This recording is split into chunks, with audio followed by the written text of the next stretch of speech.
أعوذ بالله من الشيطان اللعين الرجيم. بسم الله الرحمن الرحيم. الحمد لله رب العالمين بارئ الخلائق أجمعين فاطر السماوات والأراضين، ثم الصلاة والسلام والتحية والإكرام على أشرف الأنبياء والمرسلين سيدنا ومولانا أبي القاسم محمد. اللهم صل على محمد وآل محمد وعلى أهل بيته الطيبين الطاهرين الذين أذهب الله عنهم الرجس وطهرهم تطهيرا. اللهم صل على محمد. أما بعد، فقد قال الله سبحانه وتعالى في كتابه الكريم: بسم الله الرحمن الرحيم. والعصر إن الإنسان لفي خسر إلا الذين آمنوا وعملوا الصالحات وتواصوا بالحق وتواصوا بالصبر. صدق الله العلي العظيم. اللهم صل على محمد وآل محمد. السلام عليك يا أبا عبد الله، وعلى الأرواح التي حلت بفنائك. عليك مني سلام الله أبدا ما بقيت وبقي الليل والنهار، ولا جعله الله آخر العهد مني لزيارتكم.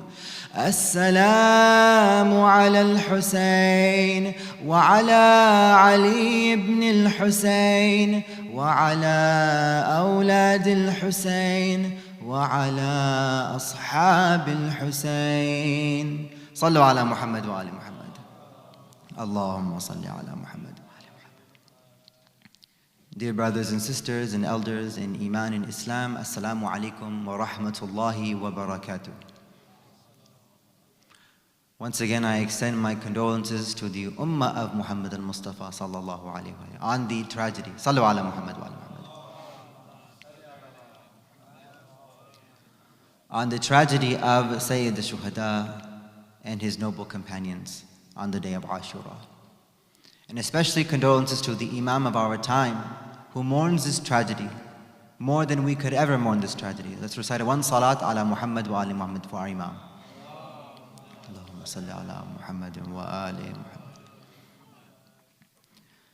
In the previous nights, we have been discussing the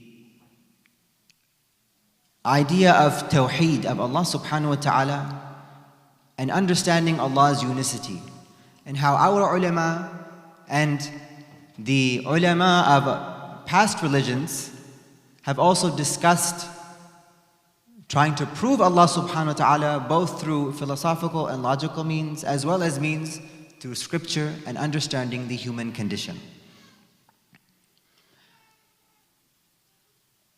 This trend of philosophical and logical arguments is not something specific to those who we might call very religious, but even those believers in Allah subhanahu wa ta'ala who don't necessarily have a very strong religion or religious practice also believe in Allah subhanahu wa ta'ala. And they also consider themselves part of a faith, tradition, and part of a religion. And so there have been many ideas that come forth from studying human beings, looking at their condition, how they engage in society. And one of the most interesting observations about the human being is that they always have, or historically at least, have always had something called religion. Religion is something that is, some say, part and parcel of the human being. that there's no escape from a human being, there's no escape for a human to be religious. He must be religious. He's religious in some way or form. And so, especially in our modern time, when we hear the word religion, we think of beliefs. And in particularly, what beliefs do you have about the world, about creation, and things of that nature? Many of the anthropologists who studied religion, they tried to define what religion is, because religion was one of those elusive things amongst human beings, in the sense that it's various. It's hard to pin down and say this is religion or that is religion. Because if you look at the religions from the most eastern part of the world to the middle of Asia, to Africa and to Europe, and then to what we would call the New World, religion looks very different in these different places. And so, some of the early and first anthropologists of religion tried to define religion as the belief in spiritual beings. These early anthropologists focused on belief. That what it means for something to be a religion, a person to be religious, is to believe in something. That they believe in spiritual beings. And they had a theory that religion started out as something polytheistic and animistic, and moved forward eventually and sort of evolved into monotheism. Many of those anthropologists did not do proper research. There are other scholars that disagreed with them. But notice how this early definition seems to come with a certain bias. What seems to be a European and Enlightenment model of bias, that it's about belief. Religion is something cognitive, what you believe, what you think. Something you just have in the mind and perhaps in the heart. That is what religion is. And many of these early anthropologists who studied religion, they were from a Protestant Christian background, in which the most primary and fundamental thing in Protestant Christianity is faith, is belief. And that good works, unlike their Catholic brothers and sisters in Christianity, who believed in faith and good works, the Protestants emphasized and said the salvific force for the real Christian is belief. Belief in God, belief in Jesus. In Islam, belief is extremely important.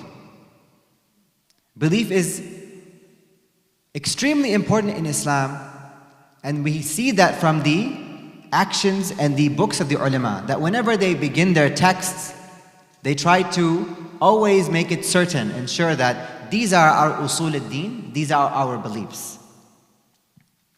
And after studying texts, Quran, ahadith, exploring their fitrah, the human condition, the human nature, using their aql, their intellect and reasoning, they've come to create a pattern and a certain boundary of what is considered proper belief within Islam, and in particular within Imami 12er Shi'ism. And we call that an orthodoxy. That usually we are taught the 5 usul ad-din: at-tawheed, oneness in Allah subhanahu wa ta'ala; an-nubuwah, prophethood; al-adl, justice of Allah subhanahu wa ta'ala; imama, or wilaya, the authority or the leadership of particularly Ahlul Bayt; and Yawm al-Qiyamah, al-Ma'ad, that there is a day of judgment and there is a return. There is that full circle of Allah subhanahu wa ta'ala's justice, that no action that we commit or do in this world, nothing that we intend towards goes unaccounted for in the eyes of Allah subhanahu wa ta'ala. That these beliefs are so important, and that the idea of proper belief is important in Islam, that, for example, amongst these 5 usul, 3 of them without which a person would not be considered a Muslim, that he would not be part of the ummah of Muhammad al-Mustafa sallallahu alayhi wa alayhi.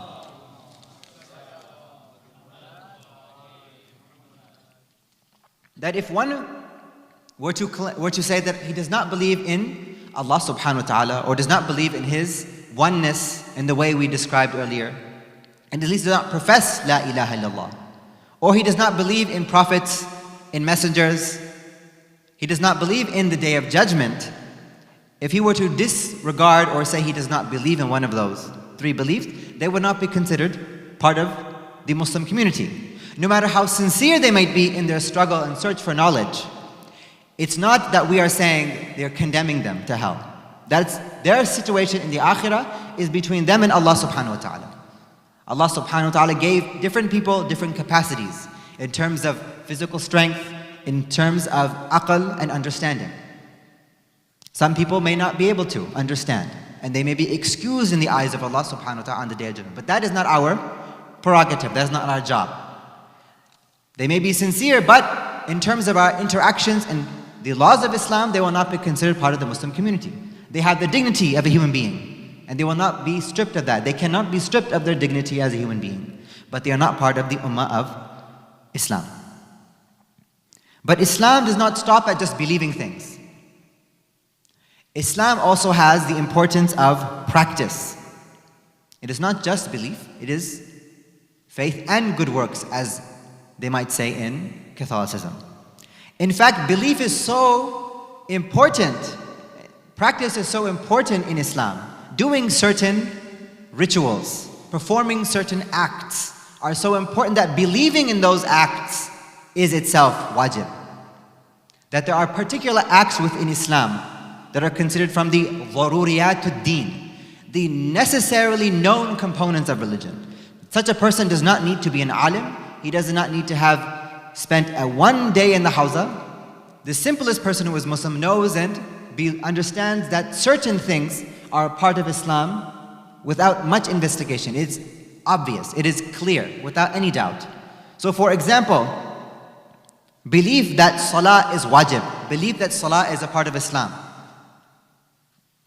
If one were to not believe, for example, if we want to deny that salah, that sawm in the month of Ramadan, or that wine is haram, people were to deny that this is a part of Islam, this is part of the prophetic teaching, that those people would likewise also be excluded from the Muslim community. They will not be considered Muslim according to the teachings of Islam. They retain their dignity as a human being. But even believing in certain practices is necessary to be considered Muslim. They may not practice those. Someone will testify to the shahada, ashhadu an la ilaha illallah wahdahu la sharika lahu wa anna Muhammadan sallallahu alayhi wa abduhu wa rasuluh. Let's recite a salat all together.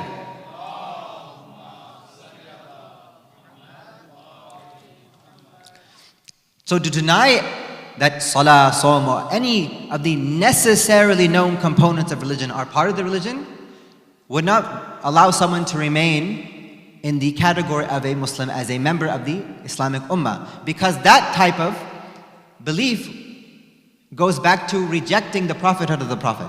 You belie the Prophet. Because if you say that that salah is not an obligation from God, and you know the Prophet said it, that means you're saying the Prophet is lying, or the Prophet is not a prophet. Al-ayadhu billah. So any type of belief that someone knows that they are belying the Prophet, according to ulama, that would not continue to let them remain in the Ummah of Islam. Again, remaining all dignity as a human being, they just would not be part of the Muslim community. And so Islam has a orthodoxy as well as an orthopraxy. There is a standard amount of practice that must be upheld. The commonly known in surah we recited earlier, Surah al-Asr, says that all man is at loss except those who amanu illa alladhina amanu wa amilu salihati. Those who believe and they perform deeds of righteousness, deeds of excellence.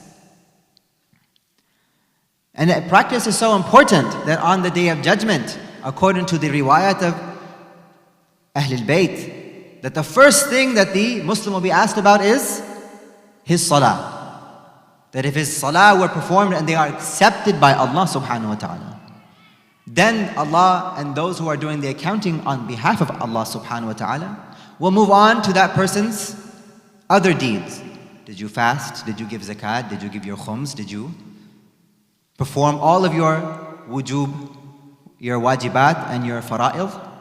It's only after Allah knows and says your prayers are complete and accepted. There's a difference between saying, I did my prayer, and Allah subhanahu wa ta'ala accepted my prayer. We may perform a prayer, but Allah subhanahu wa ta'ala may not accept that prayer for various reasons. Because we were distracted, we didn't put our heart into that prayer. It was not acceptable in the eyes of Allah, although we did not commit a haram action by neglecting and not performing salah. So the salah and practice in Islam is so important that the rest of our a'mal, the rest of our actions and our deeds come if we have performed the very basic and necessarily known part of this deen. That as-salat amud ad-deen. The prayer, the ritual prayer is the pillar of your religion.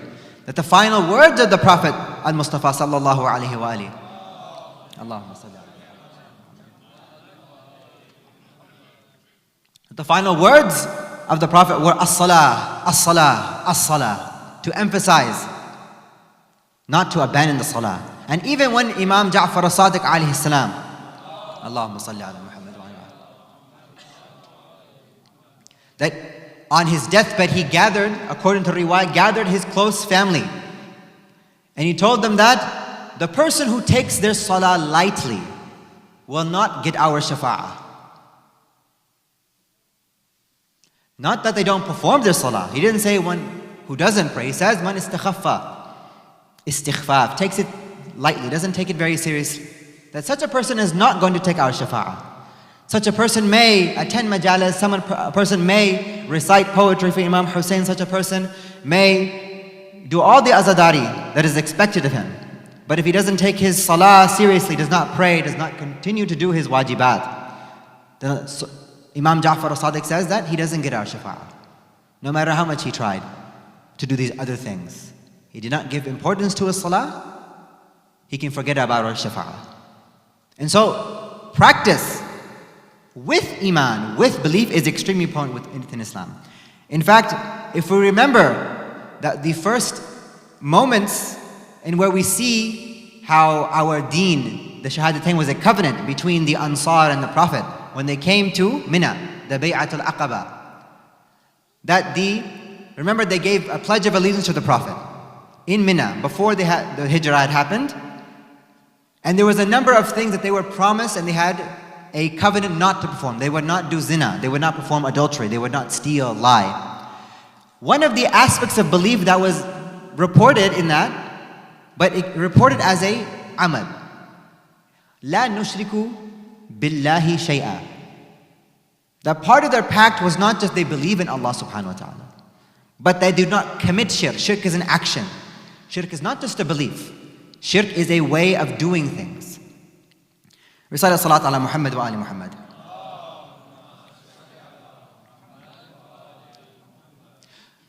And these actions and these duties we have are not just something between us and Allah subhanahu wa ta'ala.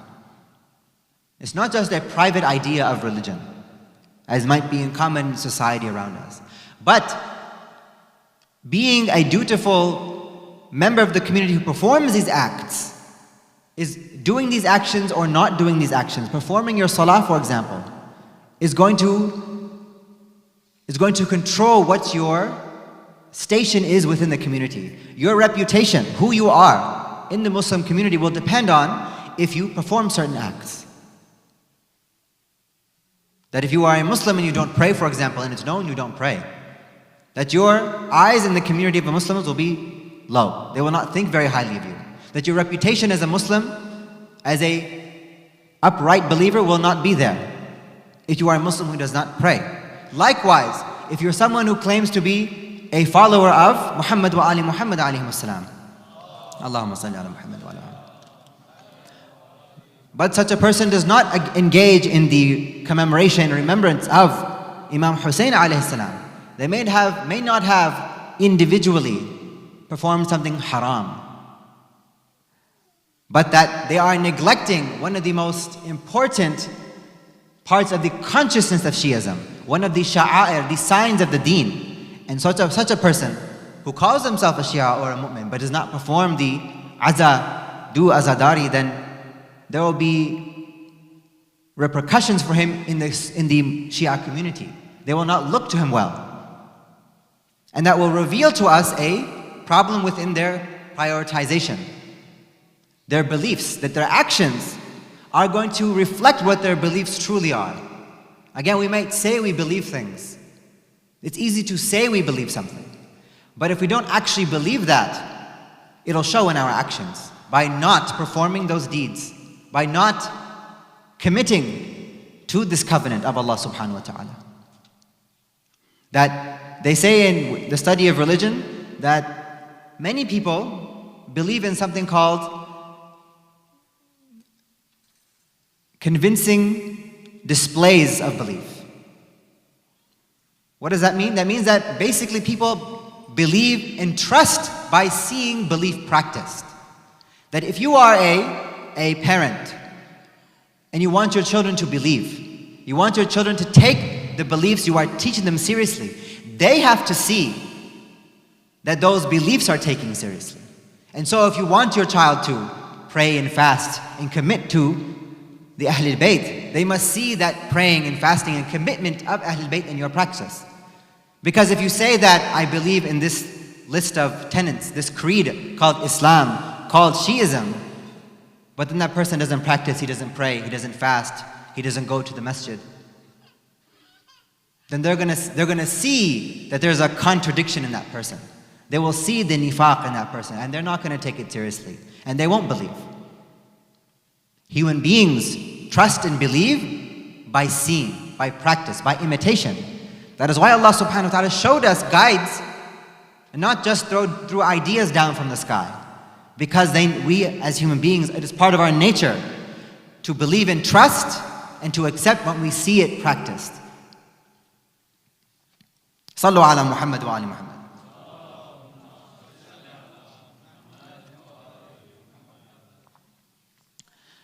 And many, mashallah, many Muslims, many Shias believe and they practice their Islam. They pray and they fast. But many of us, even those who practice our Islam, take our furu' ad-din, the branches of the faith, as they say, seriously.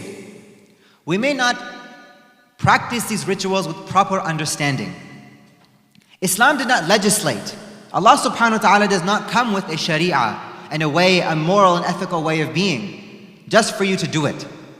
That Allah subhanahu wa ta'ala did not make salah wajib, sawm wajib, did not make this mustahab recommended, did not give us obligations, recommendations, and things we must avoid that are haram just for the sake of it, for no reason.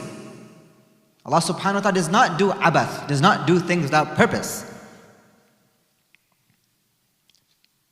Many of us may try to just do the action just to simply get it done. But Allah subhanahu wa ta'ala gave us the sharia, and the Prophet practiced these things with wisdom and with understanding. Allah subhanahu wa ta'ala says in the Quran, Bismillah ar-Rahman ar-Rahim, أُتْلُ مَا أُوحِيَ إِلَيْكَ مِنَ الْكِتَابِ وَأَقِمَ الصَّلَاةِ. Recite that which has been revealed from the book, and to establish the prayer. Is it just for the sake of it? Should I recite just because reciting is what I want to do? Should I establish prayer for the heck of it?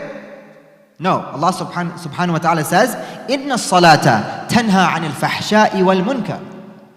That salah has a purpose. That it is to make you avoid and stay away from indecency and unfaithfulness. That the point of fasting is not to just stay hungry for the heck of it, for no reason, for no purpose. Allah subhanahu wa ta'ala says, Bismillah ar-Rahman ar-Rahim, Ya ayyuhal ladhina amanu, O you who believe, Kutiba alaykum as-siyam, kama kutiba ala alladhina min qablikum. That we have obligated upon you siyam, the fasting of Shahr Ramadan. Just like we gave this obligation to the ummahs before you. Many religions around the world, including the Ahl Kitab, have some sort of fasting, some sort of abstaining from food or drink at one point or another. But what was the point of that? Just to not eat and drink for no reason? Just because Allah subhanahu wa ta'ala felt like it? Al-ayadhu billah? No, He says, لَعَلَّكُمْ تَتَّقُونَ. Perhaps then you will become conscious. You will have awareness of Allah subhanahu wa ta'ala.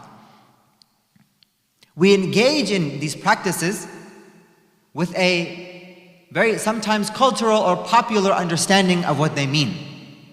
And one of the acts that is central to the consciousness of what it means to be Shia, what it means to be a follower of Ahlul Bayt, a lover of Muhammad wa Ali Muhammad alayhi salam.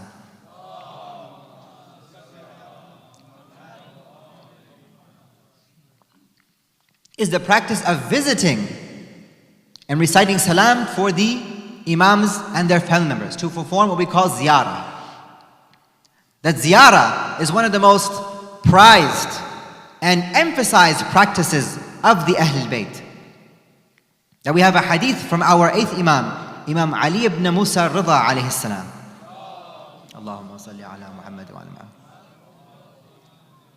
Imam Rida says, "Inna li kulli imamin ahdan fi unuqi awliyaihi wa shi'atihi." That every imam belonging to him is a covenant that is on the necks of his intimate disciples and his followers. وَإِنَّ مِن تَمَامِ الْوَفَاءِ بِالْعَهْدِ وَحُسْنِ الْأَدَاءِ زِيَارَةَ قُبُورِهِمْ. And from amongst the things that will make your covenant and performance of that covenant complete, to be a complete, to keep loyal to that pact you made with your imam. And the best way to perform that is by visiting their graves, doing the ziyarah of their places of burial. فَمَنْ زَارَهُمْ رَغْبَةً فِي زِيَارَتِهِمْ وَتَصْدِيقًا لِمَا رَغَّبُوا فِيهِ كَانَ أَئِمَّتُهُمْ شُفَعَاءَهُمْ يَوْمَ الْقِيَامَةِ. And so whoever does their ziyarah, visits their imams, visits the graves of their ai*immah, seeking and loving to do that ziyarah, that they have a drive within them, they want to do this. And they're doing it while acknowledging and submitting to those teachings and those practices that the imams themselves emphasized and encouraged. Then for that person, the imams, their ai*immah will be their shufa'a. They will be their intercessors on the Day of Judgment. Sallu ala Muhammad wa ala Muhammad.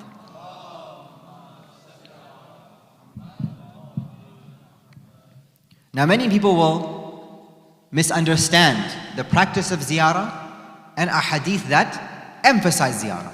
Sometimes out of ignorance, innocent ignorance, and many times they're trying to cause fitna and spread misinformation. Many people will accuse the Shia and also the majority of Ahl Sunnah, who also perform ziyarah, of worshipping graves, for example. Or they will accuse them of neglecting Hajj and thinking Hajj is unimportant. Instead of doing Hajj, they go to Karbala instead of Mecca. We've all heard these types of accusations against the Shia community. And many of them are innocent. They are simply the victims of the misinformation in their community. And many of them are the causes of that fitna. But such a people have a great misunderstanding because we do not believe that the imams or any of the awliya of Allah subhanahu wa ta'ala are Rabb or they are Ilah. They are simply a means. They are Allah subhanahu wa ta'ala's accepted and chosen representatives on this earth.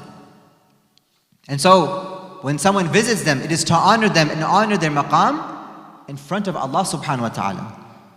That it is not them in and of themselves that gained, but they gained because Allah subhanahu wa ta'ala gave them that lutf, that blessing and that grace to raise to them that maqam, chose them for nubuwah, chose them for imamah. Sallu ala Muhammad wa ala Muhammad.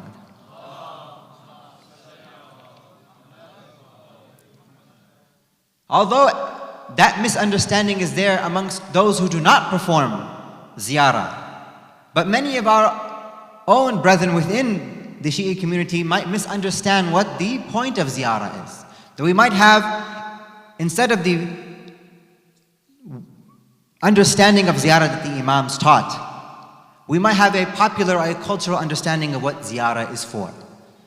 One of the ideas that is widespread amongst many believers is that the point of ziyarah is for them to go to one of the awliya of Allah subhanahu wa ta'ala and to seek their shafa'ah to fulfill their hajat. Many people see the imams, see the performance of ziyarah just so they can get their needs fulfilled. That they have a sick person in the family, or their business is not doing well, or they have some other need in their life. And so they think that the reason they go for ziyarah and the whole point in practice of ziyarah is to get their du'as answered. That type of understanding of ziyarah, although that is something that is there, that they are intercessors in this world and in the hereafter, they are a means to Allah subhanahu wa ta'ala. And by the grace of God, and by the permission of Allah subhanahu wa ta'ala, Allah accepts du'as through them. And our hajat become fulfilled. But that is not the core and the reason why ziyarah institution. The institution of ziyarah was laid down by the imams and by the Prophet sallallahu alaihi wasallam.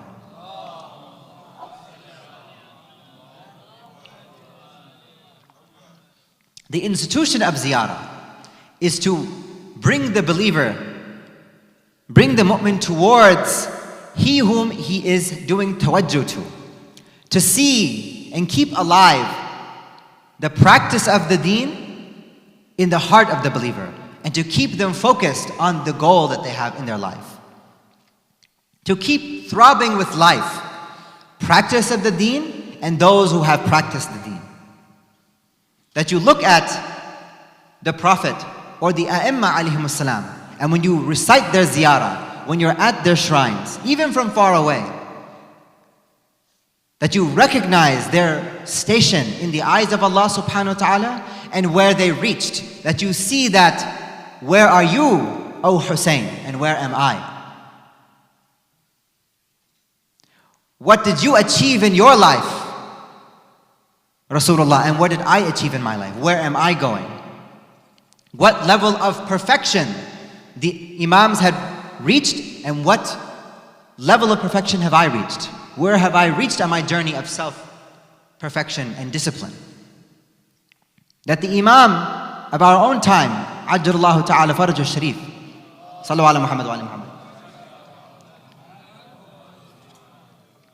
If we do not see him, he sees us. He hears our salam for him. He sees us when we recite dua for him. And he knows and he sees, where are you? What is your station? That the Imams are not there just to watch you and see you fail a test, but they are there intimately with you to make sure that you are reaching them. That riwayat state that whenever one of the believers, one of the Muslimin messes up, that the Prophet in his grave, that the Imams wherever they are in their graves, or the Imam of our time makes dua that Allah subhanahu wa ta'ala forgives us for our mistakes, forgives us for our shortcomings. And then when they receive the news that we have performed a good deed, we did one of those amal salih, that they make dua for us, that we are increased in our reward, and Allah subhanahu wa ta'ala gives us more tawfiq, more success in those actions, so that we can strive further to become perfect, to become humanly perfect, to reach the level of Muhammad wa ali Muhammad alayhi salam. Allahumma salli ala Muhammad. That we recite in the ziyarah of Imam Hussein, أسأل الله بالشأن الذي لك عنده وبالمحل الذي لك لدي. That I ask Allah subhanahu wa ta'ala, by your sha'an, by your station with Allah subhanahu wa ta'ala, and the special place you have with Allah subhanahu wa ta'ala, أن يصلي على محمد وآل محمد وأن يجعلني معكم في الدنيا والآخرة. That I ask Allah by your right and your maqam, that first He blesses Muhammad wa ali Muhammad. Sallu ala Muhammad wa ali Muhammad.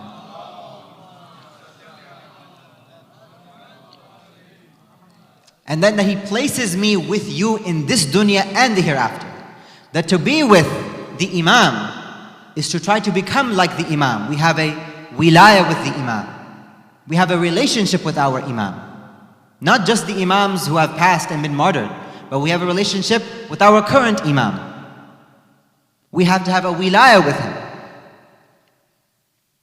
And that is the reason we do ziyarah. To remember my station and my orientation towards Allah and His Messenger and His family. And so I'm not distracted by the needs of my daily life. I'm distracted by some things that might happen at work or at school or within my own family. But so that I remember what are my morals, what are my ethics, where am I spiritually? And so I can take those lessons and implement them in my family, in my work, and in my learning, in my school and in my learning. The Imams would not have called this institution of ziyarah, that doing the ziyarah of the Imams, as emphasized that they would not have called it an obligation if it were just so we can get our du'as answered. Allah subhanahu wa ta'ala answers the du'as of His servants. They may not be answered in a way we like. They may not be answered at the time we like, but Allah subhanahu wa ta'ala does not ignore His promised response that Imam Ali alayhi salam says in Dua Kumail. Sallu ala Muhammad wa ala Muhammad. One more salat all together.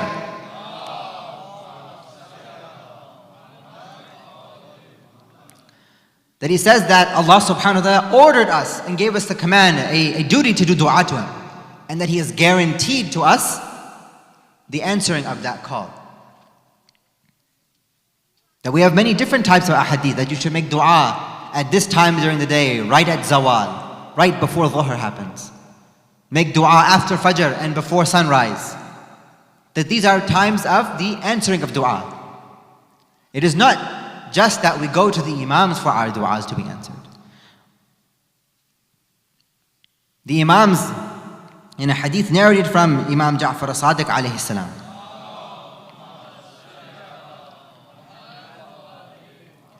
in which he says, لو أن أحدكم حج دهرا ثم لم يزر الحسين بن علي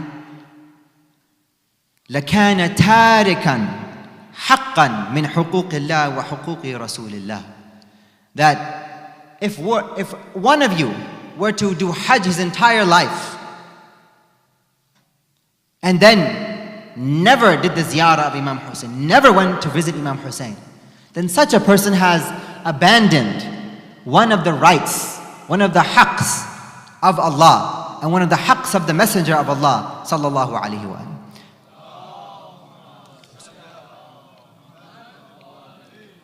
لأن حق الحسين فريضة من الله واجبة على كل مسلم. Because the right of Hussein, the right of his wilayah, his imamah, is a obligation, a fard from Allah subhanahu wa ta'ala. That is an obligatory duty and belief and practice on every single Muslim. Recognizing our direction in life, our spiritual direction in this life, and who are moral superiors, is embodied in the practice of our ziyarah. In the modern world, the idea of fulfillment is different. We live in an age and in society in which the highest ideal someone can attain is that they are what they say, you are authentic, you are your authentic self. A common idea, especially that which is taught and even subliminally given to our children and those in the society, is that you should be your authentic self. That what it really means to live life to its fullest is to just be yourself. See who you are inside and then just be that. And so that person, based on a whim, on how they feel at that moment, at that particular time and place of their life, they'll see that they feel a certain way and they will just change everything according to that. And so, based on how they feel at that moment, what they think their self is at that time, they will change their identities, change their friends, change their even families. That they'll say that, I may have been born to this family, to this mother and father, but this is my new mom and dad. This is my new brother and sister. That they can just change these things on a whim because of how they feel on the inside. So they can be themselves. But Islam, the idea of fulfillment within Islam is not that we just look into ourselves and see, what do I like? What is my own subjective feeling at that moment? But Islam tells you to look upward, look towards heaven, look towards the people of heaven. and try to bring your inside to match their inside. That our internal selves may not always be as they should be. And so we have to look to those who are our superiors in spirituality, in ethics, in morals, and rise and ascend to their level. To be authentic to yourself does not mean that where you are is what matters. But what it means to be human and to look at your humanity properly is to continually recognize and see where you're going. What is your goal in life? What is the goal of your existence? And if we are constantly worried about where we are at that moment, we might lose sight of the direction we're going. We'll lose sight of the objective. That to be human is a process of progression and development. We are dynamic creatures of Allah subhanahu wa ta'ala. We are not stagnant. I might feel terrible on a certain day. I might feel very unspiritual certain days. But it's not that we should get stuck and trapped in that moment. But we should look beyond the moment. Know that that is temporary. And Allah subhanahu wa ta'ala is guiding us. That the wilayah of the imams is such that they would not let us stay where we are. That if we truly are sincere to them, that they are there to hold our hand and pull us forward on all of our needs.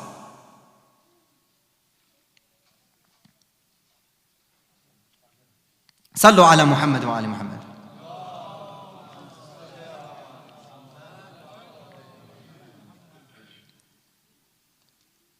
And amongst the awliya of Allah subhanahu wa ta'ala that are there to help us and are there to pull us towards Allah are those who gave their lives with Imam Hussein.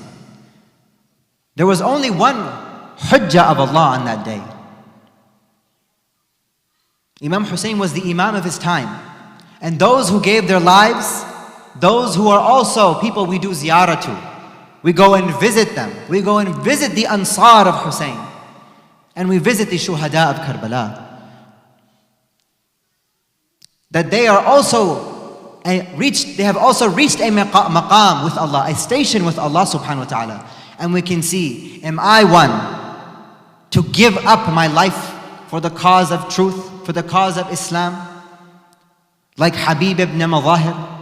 Am I one who has reached the level of a companion of Sayyid al-Shuhada? Am I one who has reached the level to be a companion of my Imam? Will I be the Hur of the Imam of my time? Will I be the Muslim bin Awsaja of the Imam of my time? And some of those martyrs were not adults, but they were simply children, young boys, who even in their adolescence recognized the rights of Allah and their messenger upon them, recognized truth from falsehood. And some of them were not even old enough to be considered children. Some of them were simply infants. Some of them had just reached the age they could even be held by another person. That on the day of Ashura, when all the companions and all the warriors of Imam Hussein were no more, and Imam Hussein stood alone on that battlefield, he must have called out to his fallen warriors, "O my beloved companions, O my warriors, you had pledged an allegiance to me and made a pact and a covenant to support me. But where are you now? That Imam Hussein stands alone on the plains of Karbala." Where Imam Hussein let out that cry for assistance and help. هَلْ مِن نَاصِرٍ يَنْصُرُنَا هَلْ مِن ذَابٍ يَذُبُّ عَنْ حَرَمِ رَسُولِ اللَّهِ. Is there anyone who was there to answer the call of help, to come to the aid, to defend the family of Allah's Messenger? Imam Hussein went back to his camp and he entered to see his wife Rabab.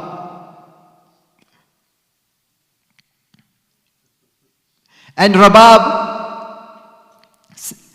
said that, oh, my Hussein, Ali al-Asghar had been quiet and silent until just a moment ago, and I have been seeing him for the past 2 days grow from one state of weakness to a weaker and weaker state, that it has been such a long time since he had anything to eat, anything to drink. He needs but just a drop of water. And Imam Hussein said to her that I have not forgotten about my son Ali al-Asghar. I have not forgotten about him for one moment. That when Imam Hussein let out that cry, Ali al-Asghar had moved and let out a sound as if to say to his father that, oh my father, do not think that you are alone, for until while this Ali Asghar is alive, that you are not alone, oh father. And so Imam Hussein came and, oh Rabab, give me my son, bring him to me. And he took that infant child into his arms and covered him with his cloak and went out towards the battlefield. What a scene it must have been. What kind of feeling it must have been for Imam Hussein. A noble, a generous man as our Imam, the one who was there to give water to the enemies of his father at Siffin, the one who gave water to the enemies, to the army of Yazid and Umar ibn Sa'ad, that he must go now and beg for water for his child from Ashqal Ashqiya, from the most evil of men. And when he came forward towards the army of Yazid, they saw him and they thought that he must have a Quran underneath his clothes. He's come to beg for forgiveness. He is coming to surrender, coming to ask us to pardon him, but we will never pardon him until he gives the pledge of allegiance to Yazid. But as the Imam came forward, they saw that he did not come with the Quran. He came with a weak infant child that looked almost lifeless. And he said that, O enemies of Allah, I do not know what I have done to wrong you, but this child, this innocent, masoom baby, this innocent infant has done nothing to you. Please give him but just a few drops of water, a little bit of water to drink. And if you are afraid that by giving water that I will also drink from it, then take the child from me, give him water and then return him to me. And the army of Yazid, many of them at this moment saw that some part of their heart went out to Imam Hussein, that maybe we should just give a few drops of water for this child. And there was a rustle amongst the army of Yazid. And Umar ibn Sa'ad said that, I cannot allow my army to be vanquished, not by the sword of any warrior, by the spear of any man, but my army will be vanquished by the cries of this thirsty child, the child that has been shaking from thirst, who's been gasping for air. And so he gave a command to an archer, and he said, oh Harmullah, ready your bow and your arrow. And Harmullah was a marksman who was known to never miss his target. Once he had laid eyes on his prey, he would never miss. And so he removed one arrow from his quiver, and he aimed it towards that child, and he released that arrow, but he had missed. And he pulled out one more arrow and pointed it towards the Imam, and he missed once more. And Ibn Sa'ad said that, oh Harmullah, you are not one to miss your target. What is wrong with you? And he said that, oh my commander, when I am ready to release the bow, I hear the voice of a screeching woman, of a woman crying and wailing. And then Harmullah pulled a three-headed arrow from his belongings, and he pointed it towards the Imam. He pointed it towards the small body of Ali al-Asghar.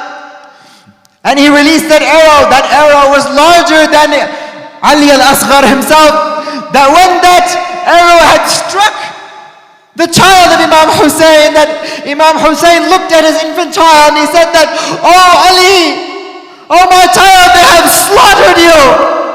They have cut you from one side of your neck to the other, And as the blood began to pool in the hands of Imam Hussein, he looked towards the sky and he said, "Oh Rasulullah, oh my grandfather, I will come to you on the day of judgment with this blood on my body." And he wiped that infant child's blood on his beard.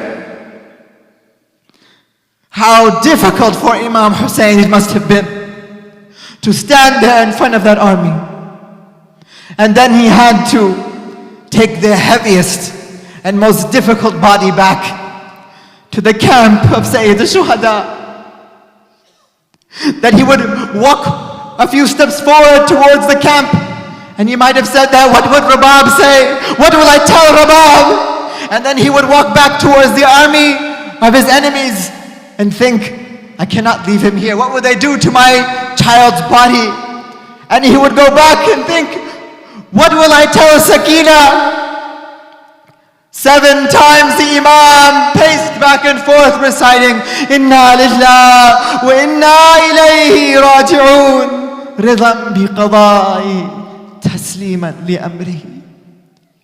And so the Imam finally found the strength to come back to the camp, and a young girl came from the tents towards her father and said, "Oh father, did my brother Ali al-Asr finally get a few drops of water to drink? Has he been satisfied?" And Imam Hussein would have given his son to the daughter and said that, "Oh Sakina, take your beloved brother in your arms and see for yourself what they have done to him." And she would have cradled her infant brother in her hands, and Imam Hussein dug a shallow grave and buried Ali al-Asr in that grave. And Sakina must have asked that, "Oh my father, you had not buried any of the other warriors of Karbala. You had given no one else a grave but al-Asr. Why?" And Imam Hussein would reply that, "Oh my daughter, Ali al-Asr is but an infant, and I pray and I hope that by burying him, that I will be able to spare his mother, to spare Rabab of having to look up at a spear with her infant child's head upon it." But they did not even respect this wish of Imam Hussein. And when Sayyid al-Shuhada re-entered the tent of Rabab, she just had to look at the state of Imam Hussein to know what had happened. She did not need to ask. He did not need to say any word to her. But she would have gone towards that cradle of Ali Asghar and rocked it back and forth, thinking of all the dreams and all the arman, all the things that she had wanted, what a mother would have wanted for a son. And that cradle, that infant child's cradle, is a sign of our Imam suffering. "Wa Husayna, wa Mazluma, inna lillah wa inna ilayhi raji'un, wa saya'lamu alladhina zalamu ayya munqalibin yanqalibun." Matim Hussein.